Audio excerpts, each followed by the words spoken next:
रहा था 18 मई 1967 का प्रातः क्लास। पहले पेज के मध्य में बात चल रही थी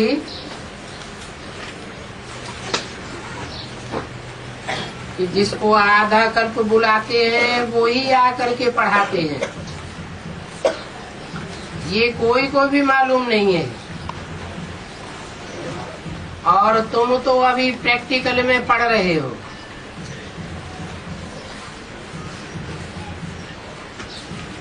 तुम प्रैक्टिकल में पढ़ रहे हो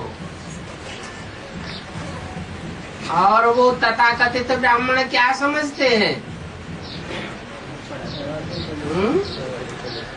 कि जिसको आधा कल्प बुलाया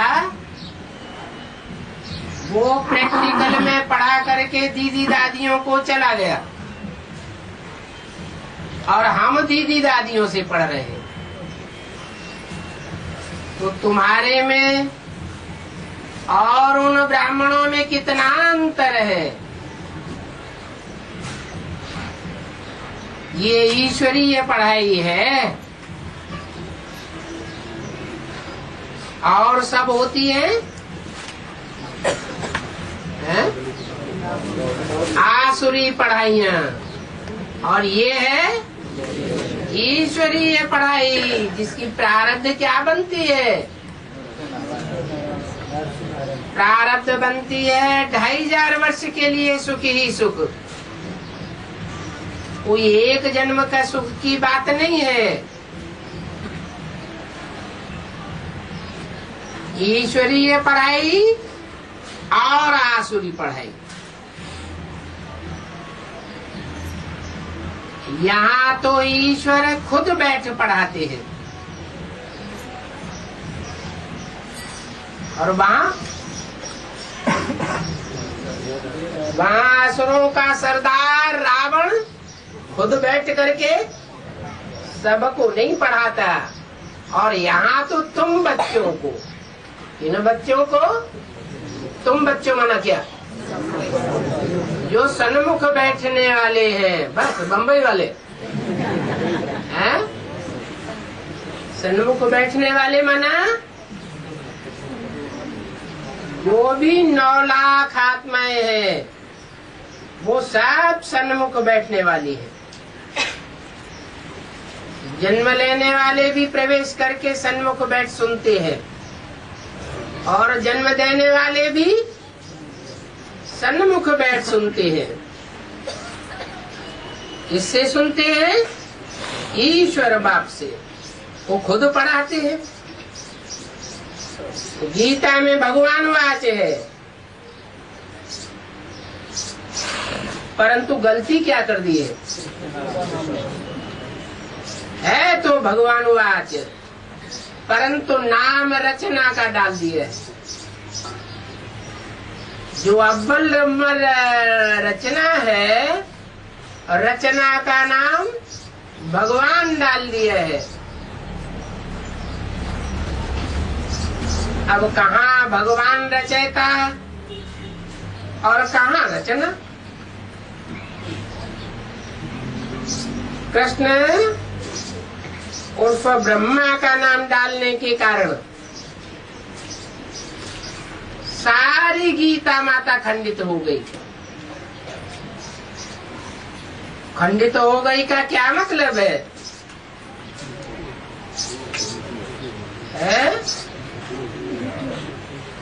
खंडित हो गई मना अपवित्र हो गई। गीता सर्वशास्त्र शिरोमणि गाई जाती है। सर्वशास्त्रों में जब शिरोमणि है तो श्रेष्ठ ते श्रेष्ठ शासन करती होगी।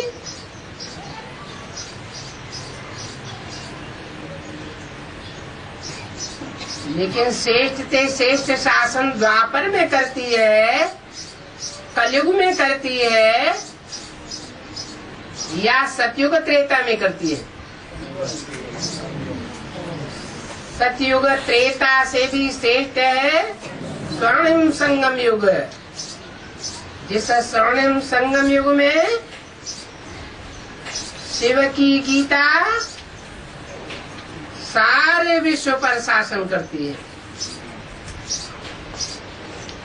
उनका नाम ही है विश्व महाराजन और विश्व महारानी।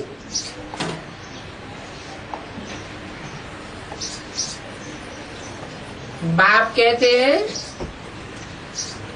कि भक्ति मार्ग के शास्त्र पढ़ते पढ़ते सुनते सुनते अभी तुम पूरे ही रावण के बन गए। अकासुर, बकासुर, हिरण्याकश्यप, ये अक्षर किसने कहे हैं?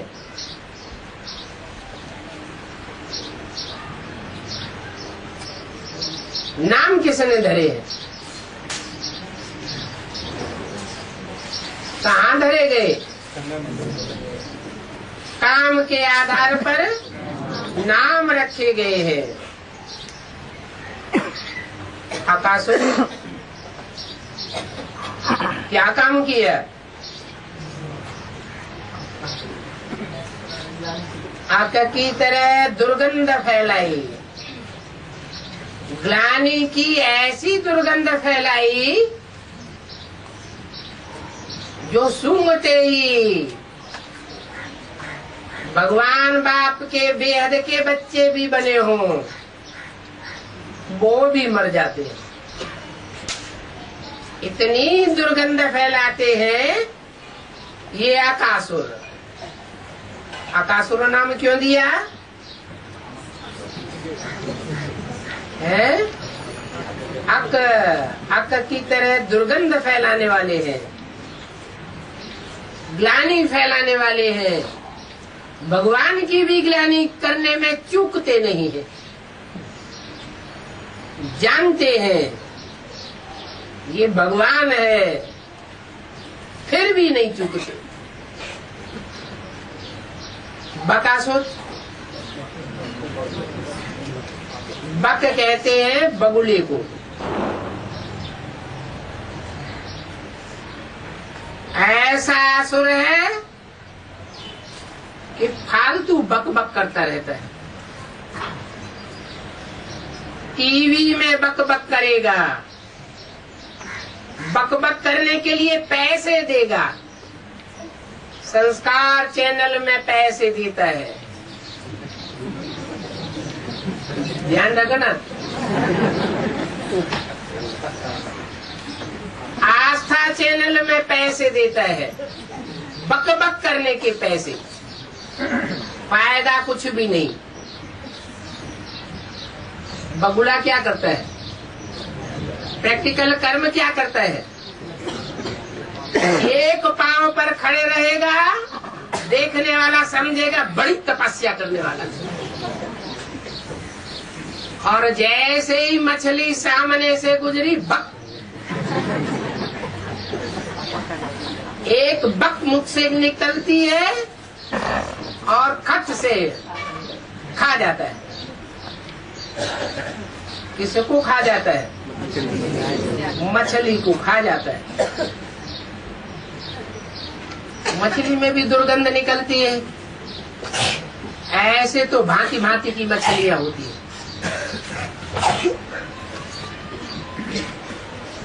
हिरण्याकश्यप, हिरण्य माने सोना, काश्य माने तेज, पा माने पीने वाला। सोने की तेज जैसी आत्माओं में, जिनमें सच्चाई का तेज भरा हुआ है,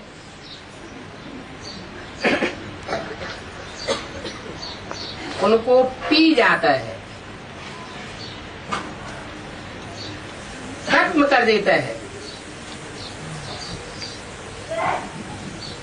जब सारा तेज ही पी जाएगा तो क्या बचेगा? निस्तेज बचेगा।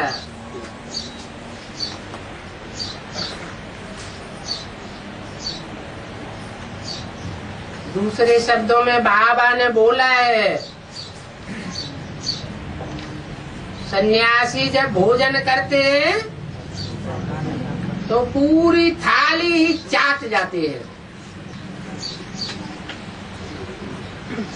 भरी की भरी थाली, और उसमें एक अंश भी नहीं बचता। परंतु ये अक्षर कहे किसने है?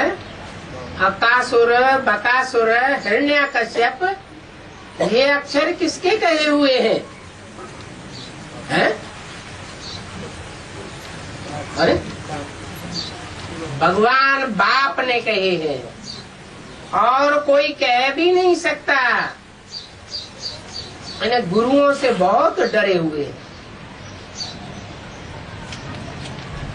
बाप ही आकर के बताते हैं ये अकासुर, बकासुर, हिरण्यकश्यप है। वो साधु सन्यासियों ने ये शब्द नहीं कहे हैं, वो तो सिर्फ पढ़ते रहते हैं शास्त्रों को। ये गायन अभी का है, जबकि बाप आकर के इनकी पोल पट्टी खोलते हैं। बाप बैठ समझाते हैं कि ये सब क्या है। मनुष्य होकर अपने बाप को नहीं जानते हो, जानवर भी अपने बाप को जानते हैं।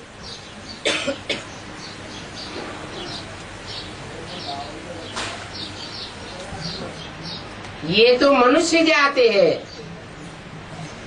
मनुष्य जाति में और जानवर में क्या फर्क होता है?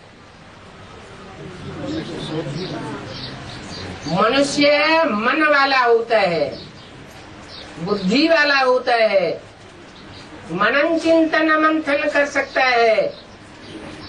जानवर मनन चिंतन मंथन नहीं कर सकता। मन बुद्धि वाला प्राणी होने के बावजूद भी मनुष्य जाति का बाप कौन है यही नहीं जानते। इतना तो जानना चाहिए ना। क्रिश्चियंस से पूछो तुम्हारा धर्म पिता कौन है, तो फट से बतावेंगे ना। बौद्धियों से पूछो तुम्हारा धर्म पिता कौन है, धड़ाक से बतावेंगे ना।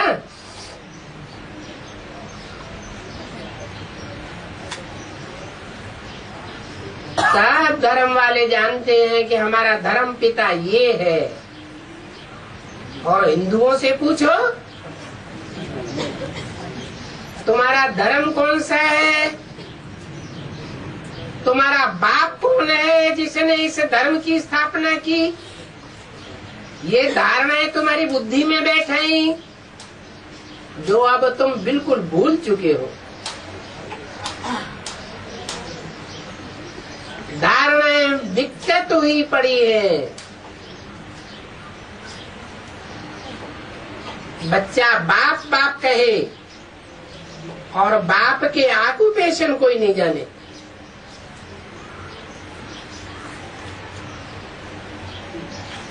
तो उसको जानवर कहेंगे ना।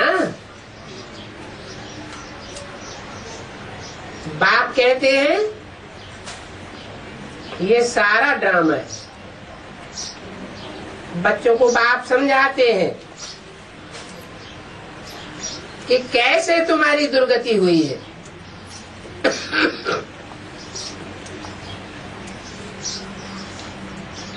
कैसे दुर्गति हुई।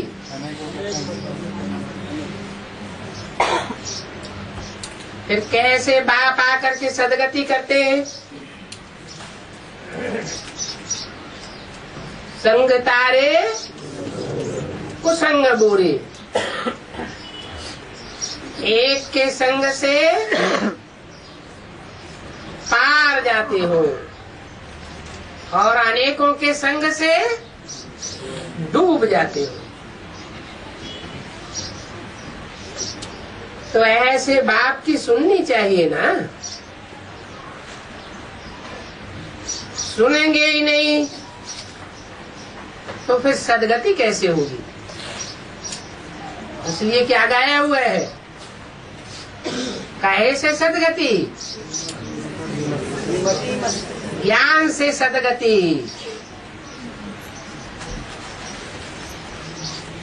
शास्त्रों में भी लिख दिया है, ऋते ज्ञानान्न मुक्ति, मुक्ति और जीवन मुक्ति ज्ञान के बिना नहीं मिल सकती। और ज्ञान तो सुनना पड़ता है। ज्ञान माना जानकारी, सत्य की जानकारी सत्य बाप के सिवाय कोई दे नहीं सकता। वो ही सतयुग स्थापन करने वाला है, तो सुनना तो पड़ेगा ना।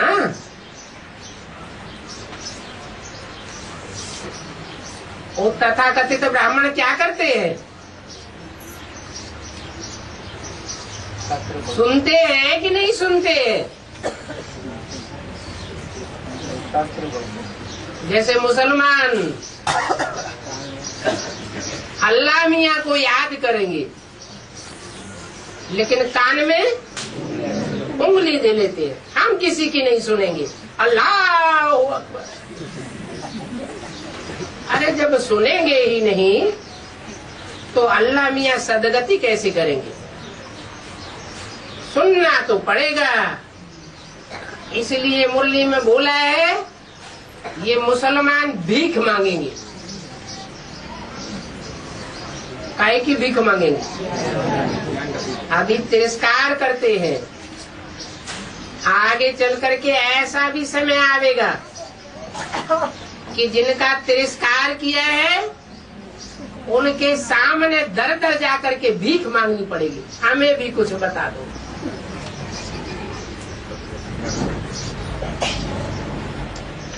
बहुत समझते हैं कि हम तो बहुत होशियार हो गए।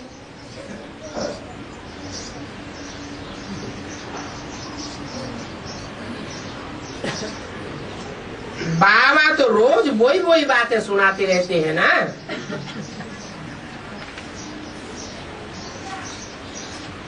परंतु ऐसा है क्या, बाप तो नित नई ज्ञान की बातें सुनाते हैं। नए ज्ञान के कारण ही नई दुनिया स्थापन होती है।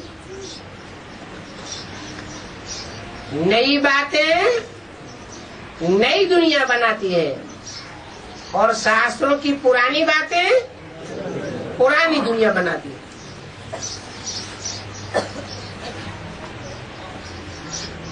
अच्छे अच्छे बच्चे जिनको 2-3 नंबर में रखा जाता है, देह का अहंकार आने पर फिर मुरली भी नहीं सुनते हैं। क्या इस नंबर पर रखा जाता है, 2-3 नंबर पर। क्यों पहले नंबर पर, पहला नंबर क्यों छोड़ दिया है? पहला नंबर कृष्ण बच्चा है। हाँ, अव्वल नंबर जो है वो ही अगर नहीं सुनेगा नहीं पढ़ेगा तो सारी दुनिया का डब्बा गोल हो जाएगा। इसलिए नंबर 2 बहुत खराब माना जाता है। कहते हैं ये नंबर 2 का माल है, ये है नंबर 1 का माल। इसकी कीमत ये है और इसकी कीमत ये है। बाप खुद कहते हैं कि अच्छे अच्छे बच्चे भी मुझे कायदे अनुसार याद नहीं करते हैं, भूले हुए हैं। भक्ति मार्ग में भी जो अच्छे अच्छे भक्त हैं वो अपने इष्ट देव को याद करते हैं। क्या अच्छे अच्छे भक्त अपने अपने इष्ट देव को याद करते हैं। और यहाँ जो अच्छे अच्छे ज्ञानी बच्चे हैं,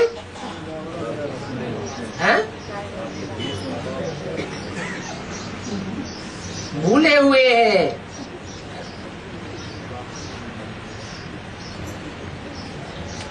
जैसे मीरा कृष्ण को याद करती थी, हनुमान या राम को याद करते थे। अब भक्ति में तो सिर्फ दर्शन की प्यास होती है। वहाँ है स्थूल दर्शन की बात। भगवान के रूप दर्शन के प्रेमी होते हैं, और यहाँ है ज्ञान की बात। दर्शन अर्थात पूरे आकुपेशन का ज्ञान, पूरी जीवन कहानी का ज्ञान, बुद्धि में पूरी बात बैठ जाए। आत्मा का दर्शन अर्थात आत्मा के 84 जन्मों की कहानी का ज्ञान। वहाँ भक्ति मार्ग में स्थूल बातें होती हैं, और यहाँ सूक्ष्म बातें हैं। कोई गंगा के पुजारी होंगे, बहुत प्रेम से कहेंगे गंगा तो पतित पावनी है।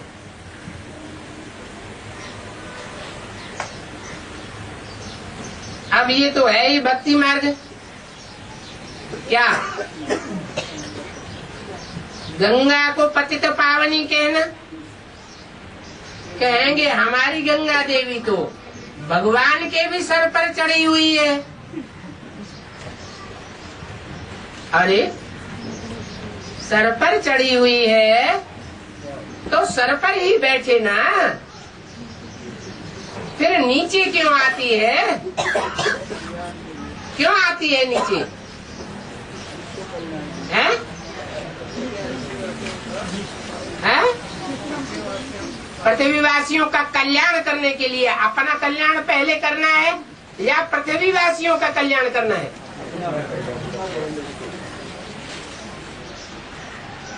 फिर फिल्में बनाए देते हैं, राम तेरी गंगा मैली। अरे गंगा पतित पावनी होती तो मैली क्यों हो जाती? कितना कारखानों का कचरा पड़ता है।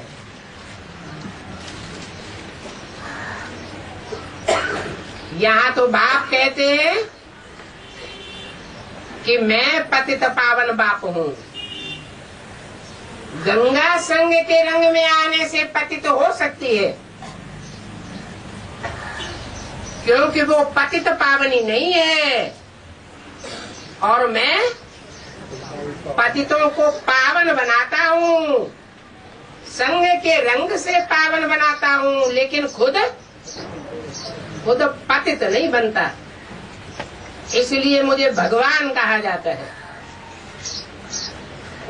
तो गंगा पतित पावनी हुई जो अपनी ही रक्षा नहीं कर पाती, संग पतितों के संग में आकर के पतित बन जाती है, तो अपनी रक्षा की या उल्टा कर दिया। ये तो काम ही उल्टा हो गया। दूसरों की रक्षा करने के बदले अपना सत्यानाश कर लिया। गंगा की महिमा तो तब होती जब पतितों के संग में आने के बावजूद भी एक बाप की बनकर के रहे। इसलिए बोला है, नदियों का संबंध अगर बाप से नहीं है तो नदी भी क्या बन जाती है? नाला बन जाती है। चाहे कोई भी नदी हो, तो पतित पावन तो एक ही है। पतित पावन नदियां नहीं हो सकती। परंतु ये तो है ही भक्ति मार्ग। भक्ति मार्ग में भक्त भक्ति की बातें सुनावेंगे, ज्ञान तो बुद्धि में है नहीं। ये रावण राज्य है, कितने छी मनुष्य हैं। कहते हैं अपन को शिवो हम, और शिवो हम कह के अपनी पूजा कराते हैं। अगर उनसे पूछा जाए कि तुम भगवान पतित पावन हो, पूजनीय हो, तो गंगा में स्नान करने क्यों जाते हो? तो छी मनुष्य क्या जवाब देते हैं? सारी दुनिया गंगा को स्नान करके गंदा कर देती है, हम उसमें पांव डालते हैं तो गंगा पतित पावन बन जाती है। इतनी दुष्टता से बोलते हैं। बंदर संप्रदाय है ना। भगवान कौन है ये समझते ही नहीं। तुम्हारे में भी नंबरवार जानते हैं,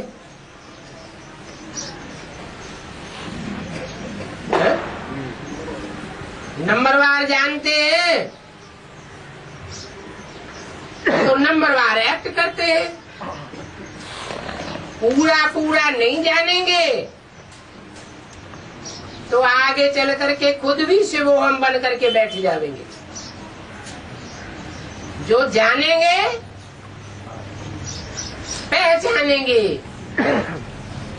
वो अपना भी कल्याण करेंगे और सारी दुनिया का भी कल्याण करने की निमित्त बने। ऊंचते ऊंच तो भगवान ही है। अच्छा, सूक्ष्म वतन में ब्रह्मा का नाम दे दिया है।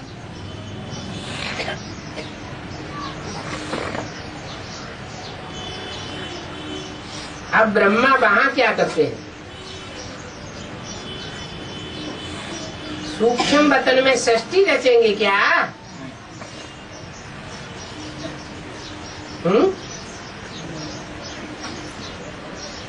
प्रजा रचेंगे क्या? सूक्ष्म वतन में प्रजा होती है क्या?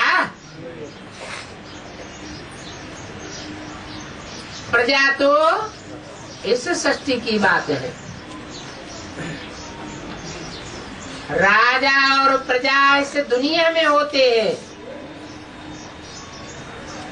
इस दुनिया में भगवान आकर के राजयोग सिखाते हैं। कोई प्रजा बन करके रह जाते हैं और बिरले राजा बन जाते हैं।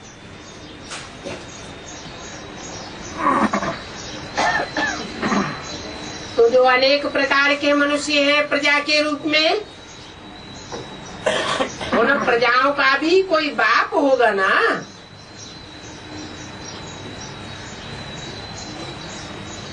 तो वास्तव में प्रजापिता ब्रह्मा यहाँ चाहिए।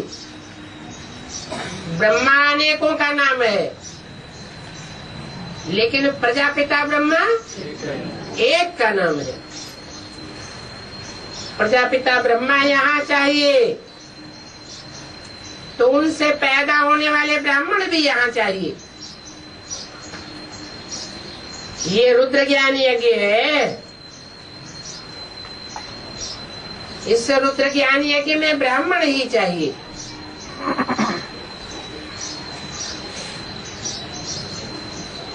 इसका यज्ञ है, वो रुद्र का यज्ञ है। तो जो रुद्र का यज्ञ है वो रुद्र जैसे सेठ ठहरा। सेठिया लोगों के पास क्या होता है?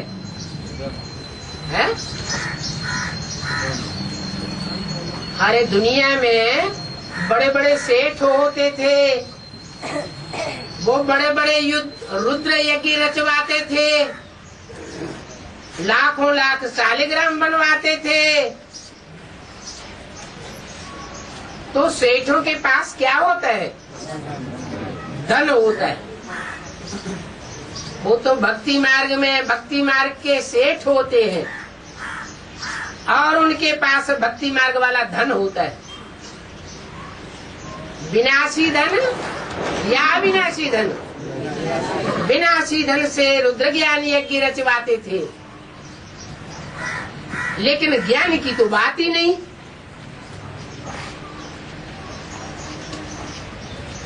ज्ञान तो देने वाला एक ही बाप है,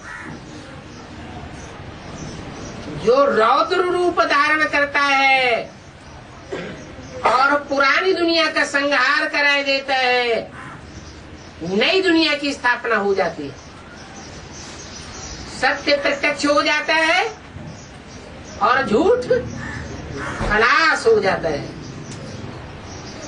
तो ये रुद्र तुम्हारा सेठ ठहरा,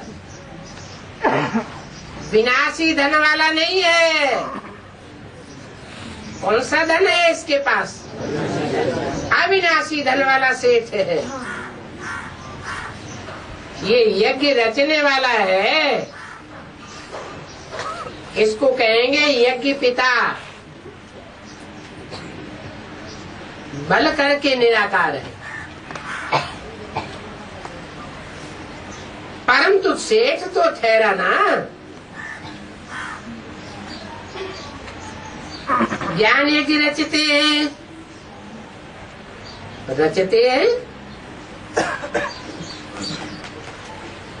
ये ज्ञान अविनाशी ज्ञान है या विनाशी ज्ञान है?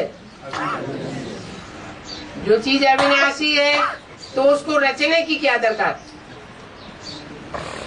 आत्मा अविनाशी है तो आत्मा रची जाती है क्या? है? नहीं रची जाती। फिर अविनाशी ज्ञान धन देने वाला अविनाशी सेठ, उसका ज्ञान कहाँ चला जाता है?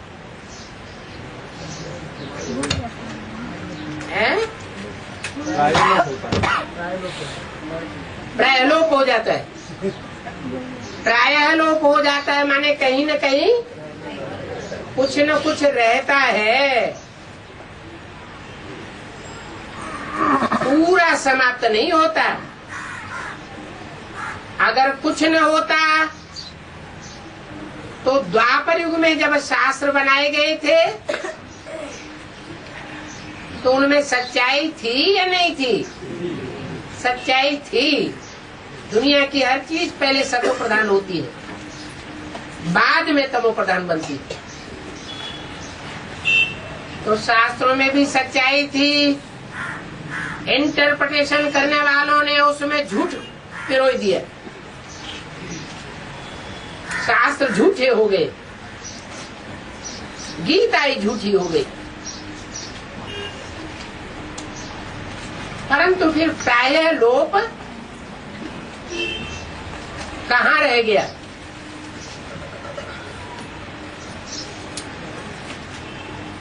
कहीं न कहीं रहता है या नहीं रहता है? कहते हैं नई दुनिया स्थापन होगी तो ज्ञान लोप हो जाएगा। अच्छा, ज्ञान तो लोप हो जाएगा, फिर क्या बचेगा? आत्मिक स्थिति बचती है। तो ऐसे ही कलयुग के अंत में आत्मा है कोई, जिस आत्मिक स्थिति वाले में परम पिता परमात्मा प्रवेश कर जाता है।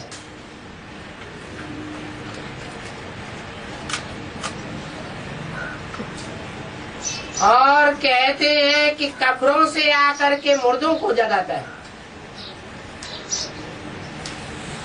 दीपावली जलाते हैं तो पहले एक बड़ा दीपक होता है और उससे दूसरे छोटे छोटे दीपक जलाए जाते हैं।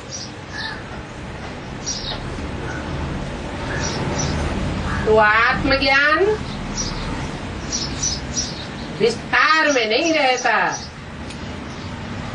लेकिन सार में कोई न कोई आत्मा है सृष्टि पर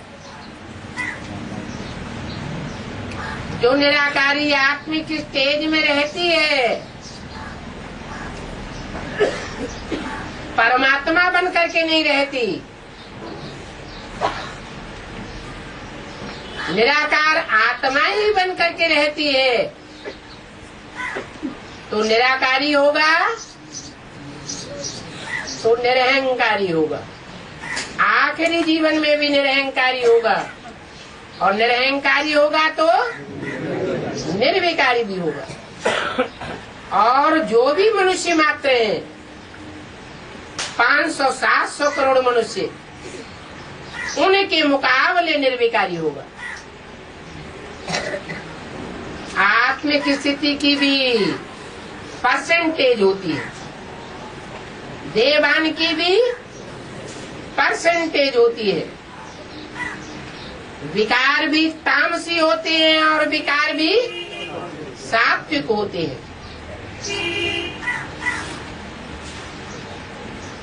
तो वही रुद्र है जिसके द्वारा रुद्र ज्ञान यज्ञ रचा जाता है। मेरी आत्मा का नाम क्या है? शिव है, रुद्र नहीं है, है?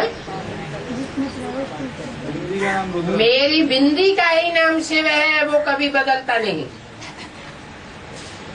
जब शरीर बदलते हैं तो नाम भी बदल जाता है।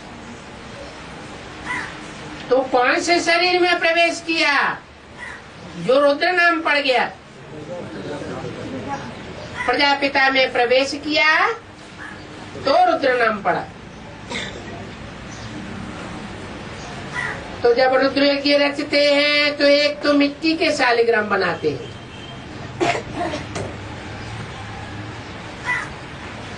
क्या मिट्टी माना देह अभिमान की मिट्टी के शालिग्राम बनाते हैं लाखों की तादाद में। फिर और रुद्र पूजा होती है। पूजा का आधार क्या होता है? प्योरिटी।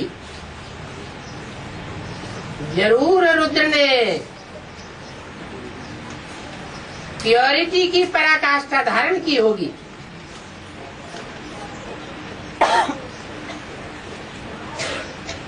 उस पराकाष्ठा के संग के रंग में जो शालिग्राम बनाए जाते हैं वो भी पवित्र माने जाते हैं, उनकी भी पूजा होती है। मिट्टी के शालिग्राम बना करके फिर उनकी पूजा करते हैं, पूजा करते हैं, उत्पत्ति करते हैं, फिर बाद में तोड़ डालते हैं। कहाँ की यादगार है? संगम युग में सतो प्रधान शूटिंग होती है, फिर तमो प्रधान शूटिंग भी होती है। सतो प्रधान शूटिंग में जो जो आत्मा ज्ञान में आती जाती है आत्मिक स्टेज धारण करती है, और फिर जब उतरते उतरते तामसी स्टेज में आती है तो देह अभिमान की मिट्टी से भरपूर हो जाती है। संग के रंग में आते आते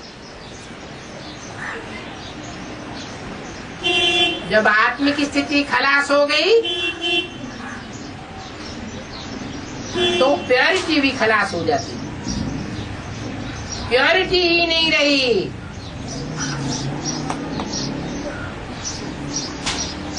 तो फिर बाकी क्या बचा? पूजा किसकी होगी? प्योरिटी की। तो शालिग्राम को तोड़ फोड़ करके फेंक देते हैं।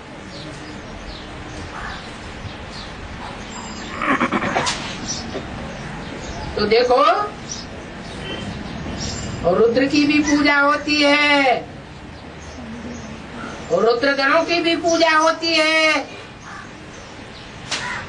देवियों की भी पूजा होती है। देवियों की भी ऐसी पूजा होती है।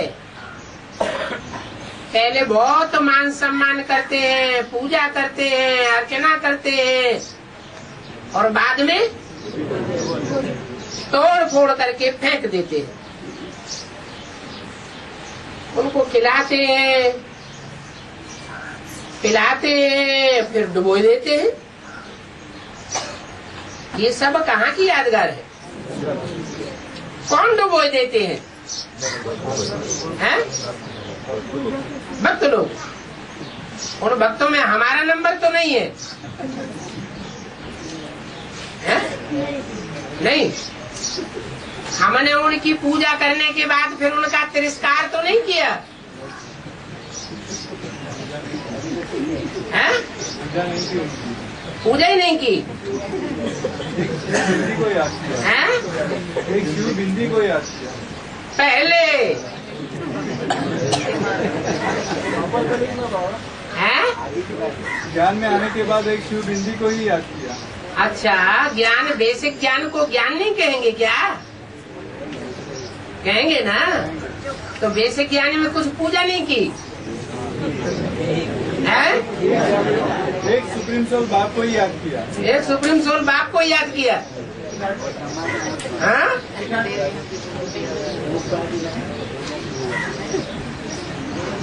एक सुप्रीम सोल बाप कैसे याद आएगा?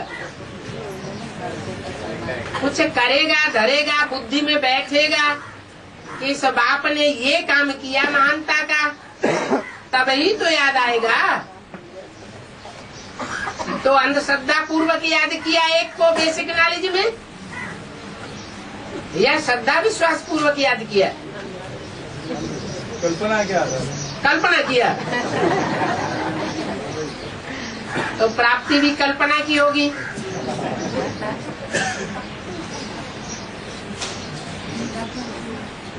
तो बहुत मान सम्मान देते हैं और फिर बाद में तोड़ फोड़ करके फेंक देते हैं। शिव बाबा को भी जन्म भी देते हैं, फिर तोड़ फोड़ करके फेंक देते हैं। औरों की तो फिर भी विधिवत पूजा करते हैं। शिवलिंग तो कहीं भी जाते जाते चलते फिरते मिट्टी इकट्ठी करेंगे, शिवलिंग बनावेंगे और फटाक से तोड़ के चले जाएंगे। बनाने में भी देर नहीं लगती और तोड़ने में भी देर नहीं लगती। अभी अभी संदेश मिला, अभी अभी साप्ताहिक कोर्स किया, अभी अभी भट्टी की और लौट के आए तो किसी बकासुर ने ग्लानि सुना दी और तोड़ फोड़ करके फेंक दिया।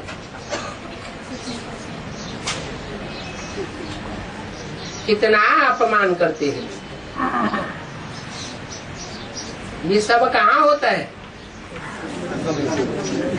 भक्ति मार्ग में होता है। जिन्हों जिन्हों की ऐसी ऐसी स्टेज बनी है,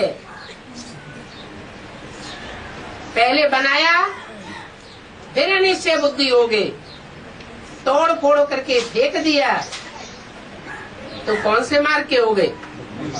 भक्ति मार्ग के हो गए। ये शालिग्राम आदि तो रोज बनाते हैं और तोड़ते ही रहते हैं, परंतु देवियों को रोज नहीं बनाते हैं। देवियों को रोज नहीं बनावेंगे, उनका टाइम निर्धारित है। उनको फिर 5-7 रोज रखते भी है। रुद्र और शालिग्राम की तरह रोज बना करके रोज नहीं तोड़ते हैं। उनको फिर लंबे टाइम तक पूजा करते हैं। ये कहाँ की यादगार है?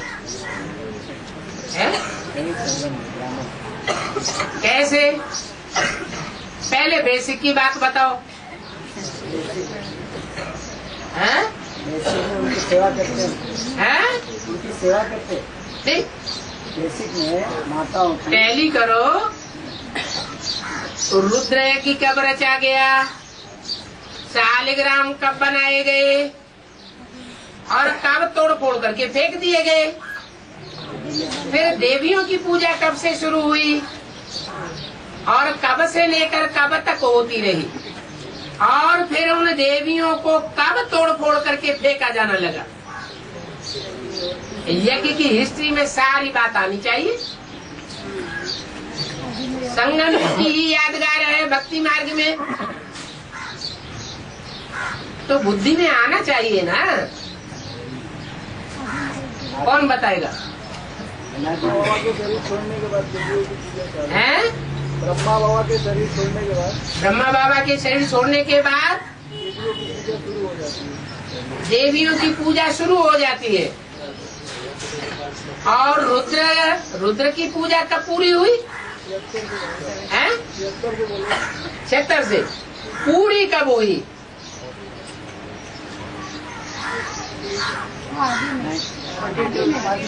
ब्रह्मा को रुद्र कहेंगे तो ब्रह्मा की तो बात ही नहीं।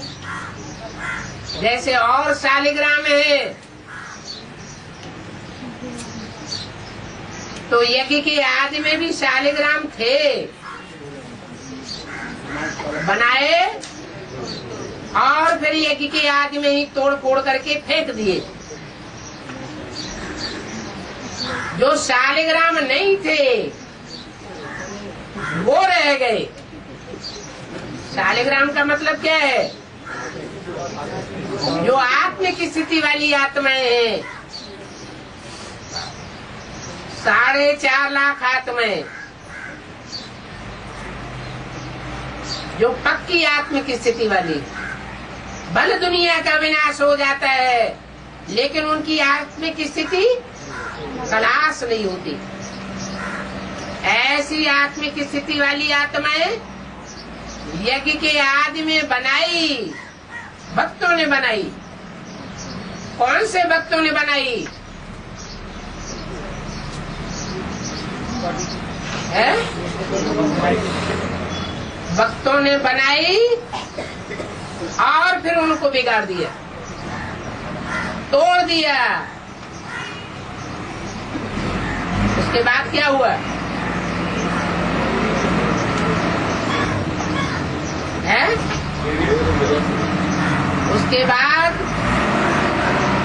जो भी भक्त संप्रदाय थे उन्होंने देवियों को बनाना करना शुरू कर दिया।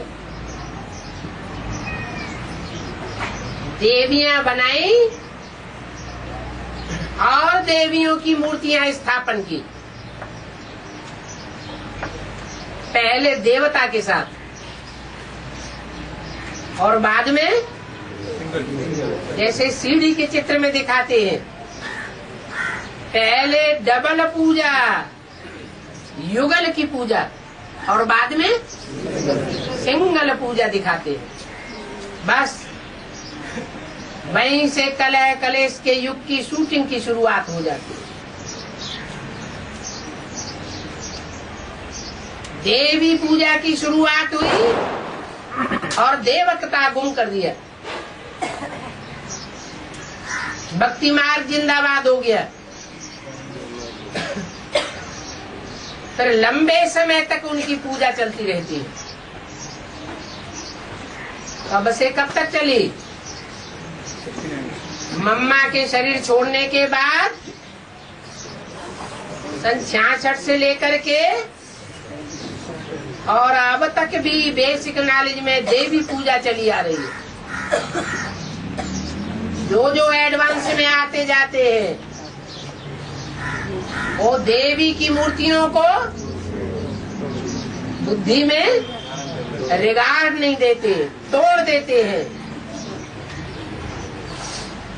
रिगार्ड दिया नहीं दिया तो तोड़ा ना, डिसरिगार्ड किया ना, तोड़ देते हैं, फोड़ देते हैं और कहाँ विसर्जित कर देते हैं।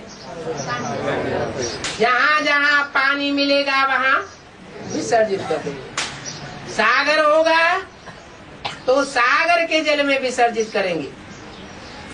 सागर नहीं होगा, नदी पोखरा होगा तो उसमें विसर्जित कर देंगे।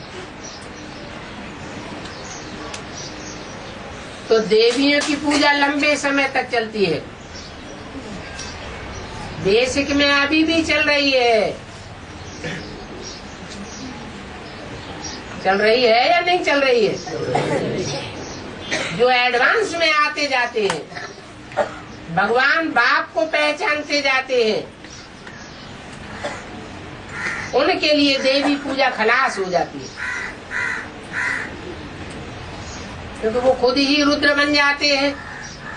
रुद्र वत्स, रुद्र के बच्चे शालिग्राम बन जाते हैं। तो देह की पूजा क्यों करेंगे? तो शालिग्राम रोज बनाते हैं, रोज तोड़ते हैं, लेकिन ये भक्तों का काम है। जो ज्ञानी आत्माएं हैं वो रोज बनाना और रोज तोड़ने का काम नहीं करेंगी। ये भक्ति मार्ग कितना नॉनसेंस है। तभी तो सभी ने दुर्गति को पाया है। सब मनुष्य पत्थर बुद्धि बन जाते हैं और सारे काम बेअकली के करते हैं। किसी की भी बुद्धि में नहीं आता है कि हम ये क्या कर रहे हैं।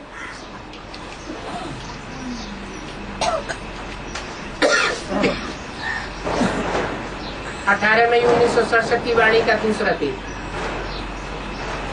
ये ब्लाइंड फेथ भारत में ही गाया जाता है। शास्त्रों में भी है, अंधों की औलाद अंधे। अब तुम तो सोझरे की औलाद बन गए हो। वो अंधों की औलाद अंधे और तुम सोझरे की औलाद। सोझरा कौन लाता है? सूर्य सोझरा लाता है। तुम तो सूर्यवंशी बच्चे बन गए, सूर्य की औलाद। यज्ञ के आज में भी सूर्य की औलाद थे। सूर्य गया तो सूर्य के पीछे पीछे तुम भी गुम हो गए। अभी सूर्य आता है तो सूर्य के पीछे तुम भी आ जाते हो। तुम हुए सूर्यवंशी। यज्ञ के आज में तुम्हारे जाने के बाद फिर कौन बचे? चंद्रवंशी, इस्लाम वंशी, बौद्धी वंशी, क्रिश्चियन वंशी, सारे ही बचे। वो सब हो गए भक्त संप्रदाय। जो पूरा आत्मिक स्थिति को नहीं पाते हैं वो क्या बन जाते हैं? भक्त बन जाते हैं। वो बाप की प्रजा भी नहीं बनते, बाप के वारसदार भी हैं, बाप के भक्त भी हैं और बाप की प्रजा भी है। बाप के राज्याधिकारी भी है। क्या बनना अच्छा है? बाप के वारसदार बनना अच्छा है। अगर वारसदार भी नहीं बनते तो राज्याधिकारी तो बने, और राज्याधिकारी भी नहीं बने तो कम से कम साहूकार तो बने। साहूकारों को भी ढेर दास दासियां होती है।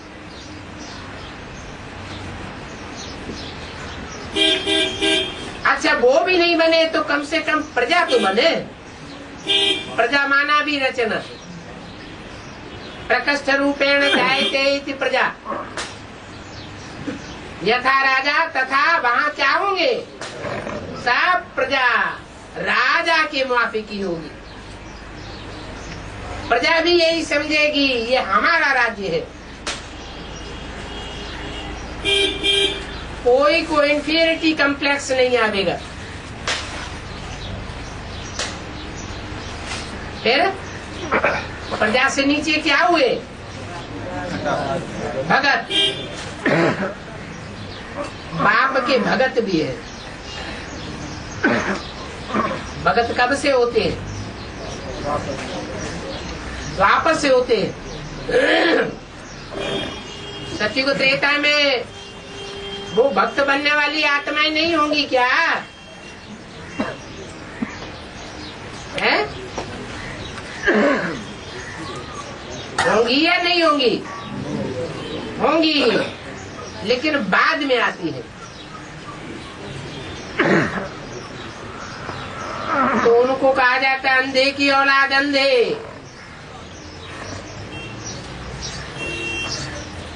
जिन्होंने बाप को नहीं पहचाना। अब तुम तो हो भगवान की औलाद, पंडा की औलाद पंडे, वो अंधे की औलाद अंधे। अंधे धृतराष्ट्र कहे जाते हैं। क्या कहे जाते हैं? राष्ट्र माने धन संपत्ति, मान मर्तबा। मान मर्तबा धन संपत्ति को धर करके बैठते हैं। इसके ऊपर हमारा अधिकार है। तुमने ऐसी जुर्रत क्यों की? ये हमारी और हमारे बाप की प्रॉपर्टी है। ऐसे समझ करके चलते हैं। तो है धृतराष्ट्र की औलाद। धृत माना जबरियन धारण कर लिए दूसरों की धन संपत्ति, राज्य संपत्ति। ऐसे धृतराष्ट्र। पांडव बैगर बन करके रहते हैं। अच्छा, ये तुम्हारी धन संपत्ति है, तुम्हारा राज्य है, सुई की नोक के बराबर भी हमको नहीं दे सकते। अच्छा, तुम्हारा ही सही। हमको भगवान चाहिए, सो भगवान मिल गया। दुर्योधन को क्या चाहिए?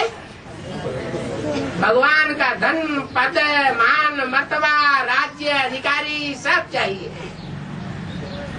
उनको एक जन्म के लिए वो मिल गया।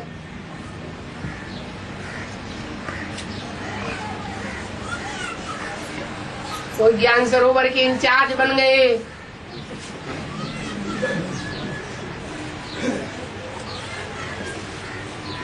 कोई भारत के इंचार्ज बन गए, कोई विदेश के इंचार्ज बन गए, कोई जोनल इंचार्ज बन गए, कोई बड़े बड़े सेंटर के इंचार्ज बन गए। बड़ा बड़ा पद, मान, मर्तबा ले लिया। ये अल्पकाल का मर्तबा है, विनाशी मर्तबा है, या सदाकाल का मर्तबा है? विनाशी मर्तबा है। जो पंडा बाप के बच्चे, उन्होंने कोई मर्तबा स्वीकार नहीं किया।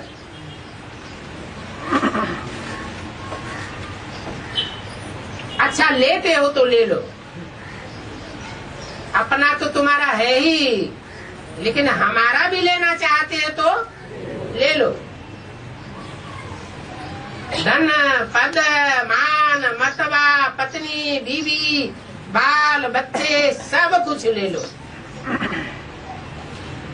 खुद बैगर होकर के डोल रहे।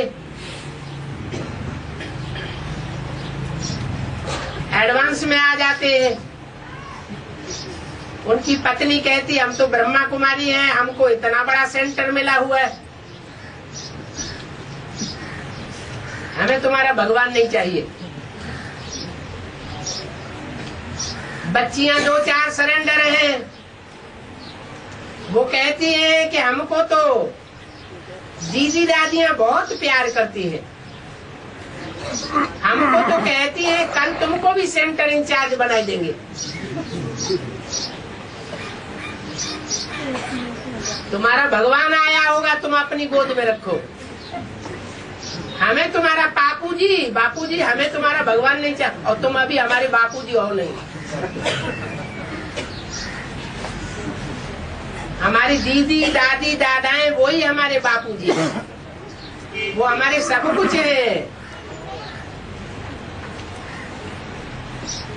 बापूजी बेचारे नाक लटका करके लौट जाते।